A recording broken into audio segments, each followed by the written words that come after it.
Welcome back everyone. Today I will recap a 2022 horror film named The Red Book Ritual. Before we start, it is a request to please like and comment on the video as it will help us to grow our reach.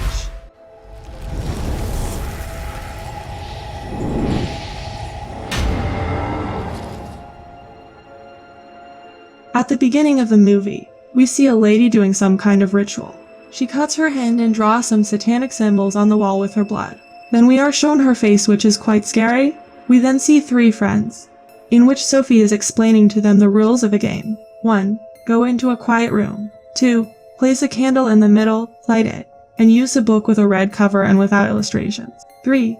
Ask for permission to enter the game, and never quit the game without requesting it from the book. Then she asks Bea to get the book, and here we learn that they are planning to scare her. Bea comes to her room to get a book, when she sees a blood stain on the wall. Suddenly her brother Ethan comes there and tells her that he saw a horrible woman in his nightmare. Bea takes him to his room, and then joins Justin and Sophie with that book. She tells them that it was already here when they moved in. Just then they see a black cat there, and Bea tells them that it was already here in the house too. Sophie says that it must be the witch's cat, and asks her if she doesn't know the story of this house. The whole town says a witch used to live here. She did satanic rituals on animals and then one day she disappeared. Justin then tells her that the cat is actually a demon that possesses its owners. He tells her a story where we see Witch Bonnie's husband returning from the war. He sees her clothes outside their house which were soaked in blood, and he gets very worried seeing this. He reaches his house and sees that the condition of the house is very bad, as if no one is living there for a long time. He goes to his room where he finds Bonnie lying naked on the bed. He asks her what happened, on which she gets up and sees him, and without saying anything lies down again. Then she pushes him back, and that's when his attention turns on the black cat. Then he comes out and starts checking the house, and only then Bonnie also comes there from behind. He asks her what happened here, but she comes out of the house without saying anything. He tries to cover her up, but she picks up a crossbow and heads toward the forest. Just before he could understand anything, his dog Argus barks at him and jumps on him. Then he picks up his bag and starts going back home. But he notices that his dog stops outside the house and sits there. After this, Martin leaves the cat outside the house. But when he comes inside, he hears Argus barking. He runs out and sees that Argus had killed the cat. Then he buries her in the field and comes back home. Now after some time, when Bonnie comes back after hunting, Martin is shocked to see that she is not normal. She starts looking for the cat making some strange sound and goes to another room. And Martin gets terrified seeing this. She starts screaming in anger, and Martin tries to calm her down. But then she smells the blood of that cat on his body and she pushes him in anger. Martin tells her that Argus did it, and Bonnie grabs her crossbow, goes to the barn, and kills Argus. But then Martin sees the cat alive and is shocked to see it. He comes inside the barn angrily and starts moving toward the cat. But then an arrow hits him, and before Bonnie can shoot him again, he attacks her. He then snatches the crossbow from her and shoots the cat, but it disappears. Bonnie stabs him again with the same arrow, and Martin knocks her down with a shovel to save himself. He sees that the cat has come back there again, and only then does Bonnie also becomes alive. He sees her eyes shining and understands that this is no longer his wife Bonnie, and he leaves from there. Now Justin and Sophie start laughing, and Sophie says that she doesn't know if the story is true or not, but the disappearance of the old woman who used to live here is true. Sophie then closes her eyes, places her palm on the cover of the book, and asks Red Book, "May I enter your game?" Then she opens the book and reads. She opened the door and lets in the shadows of the past. Just then Bea hears some whispering, but Justin says that he did not hear anything. Bea says that she does not want to play this anymore, but Sophie ignores her and asks the book if there is anyone with them here. She then reads that she was not alone. The shadows of the past were always with her. Now when it's Bea's turn, she asks the spirit to prove if it is really here with them. She then reads that she screams loudly but no one can hear her. Then all of a sudden they hear the scream of a woman from inside the house. Now they all get terrified and Bea says she does not want to play anymore. Sophie then asks the book how can they leave the game, and when she opens the book, her hand starts to shake, and Bea sees a shadow on the door. Justin says that they have to get out of here right now, but Bea says it's helping them, and if they leave the game, they will be in real danger. She then asks how many spirits are with them, and Book answers them 3. Sophie then again asks the book, how can they get out the game? And the book answers, "Read me." Now before they could understand anything, the pages of the book start turning and stop on a story. Justin reads the story, and we see a man named Nick in a store buying something. He looks outside, where her girlfriend Chloe is sitting in the car and is very sad. Nick then comes and sits in the car and asks her does it hurt. She asks him to take her home and they leave from there. Now on the way, Nick tells her that they will try again, to which Chloe says that it is not that easy. Nick says that maybe God is trying to tell them that this is not the right time for them. But both of them get into an argument over this and Chloe tells him to stop the car. But when he does not stop, she turns the steering, causing the car to stop. She then tells him that she thinks she saw something. And when she comes out of the car, she sees a boy standing in the middle of the road. Just then an old man points a gun at them and asks them to leave, and says that they do not understand what that demon is capable of.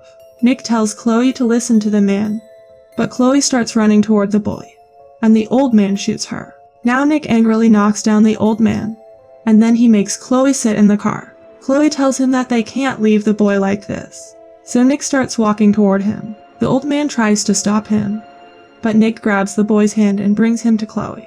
Then he sees that that old man is dead and his eyes have turned black. And then Nick's eyes also start turning black.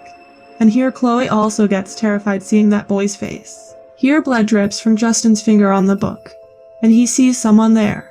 But when Bea asks him what did he see, he says nothing. Now Sophie reads the next story, in which we see a girl named 𝐂𝐄𝐒 sleeping. Suddenly she wakes up and sees her dad sitting closing his eyes. And when he turns towards her, his eyes are white. 𝐂𝐄𝐒 wakes up from sleep and runs to her mother Hyunwoo and tells her that she had a bad dream. She says that daddy's eyes were strange and she want to go to see him. But Hyunwoo stops her to wake daddy. Then the phone vibrates and it is her brother-in-law's call. She lies to him that she is out now, and that she is gonna be late. 𝐂𝐄𝐒 asks her why she lies to him, to which she says they have to be careful of him. She tells her that her father is sick, and after his death, they will get the insurance money, and she thinks that her uncle is thinking of that money. Only then 𝐂𝐄𝐒's uncle starts banging at the door.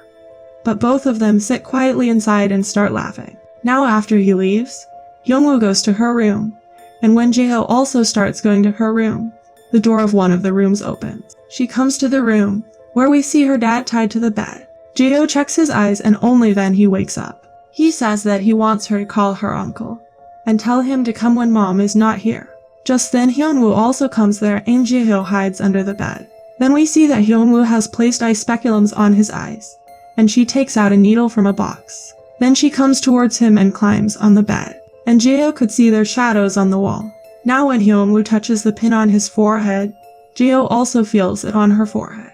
Then she tells him to keep quiet, and when 𝐂𝐄 closes her ears, he stops hearing too, and when she is about to prick his eyes, 𝐂𝐄 closes her eyes, and Hyunwoo hears her voice. She asks her to come out from there, and says that she is doing all this because daddy wants her to. 𝐂𝐄 says that she is lying and tells her not to hurt him, to which she asks her if she will take his place. Then she grabs her hand, due to which she gets terrified and says do it to daddy. Hyunwoo stops hearing this, and asks her to go out. Next, we see her sitting outside when the door opens and her dad calls out her name. 𝐂𝐄 goes there and sees that her dad is dead, and Hyunwoo acting strange sitting on the chair. Here blood drips from Sophie's nose on the book, and only then she says that she hears some strange sound. Bea asks her what did she hear, and then Sophie sees 𝐂𝐄's father there. Justin explains to her that there is nothing there. It's the book making her see things. But she gets very scared and says it's next to her, and that she is leaving from there. Suddenly she falls down and a force drags her to a room. Justin tries to open the door, and Bea asks the book where is Sophie. The book tells them to keep reading, and Bea says maybe if they end the game, they can help Sophie. Now she starts reading the next story, in which we see a doctor named Carlo crying in front of a mirror. Next, she goes to check on a patient named Blake, and she is trying her best to keep him alive.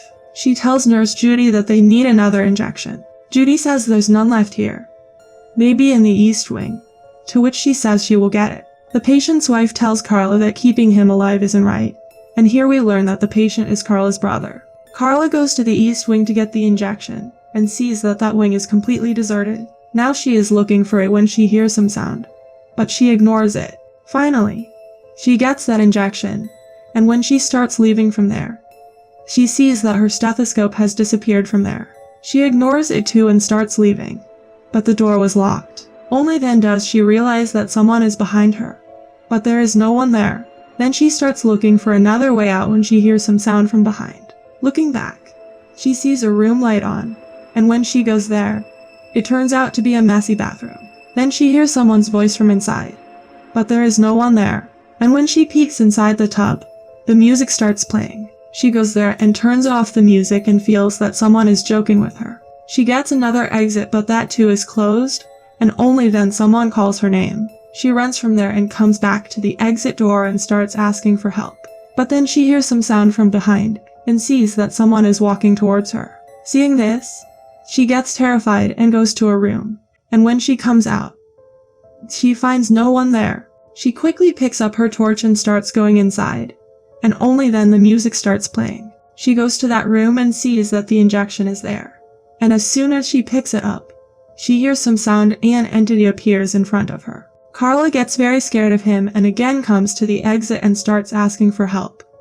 But then that entity starts coming towards her, and as soon as he holds her hand, she sees that it is Blake.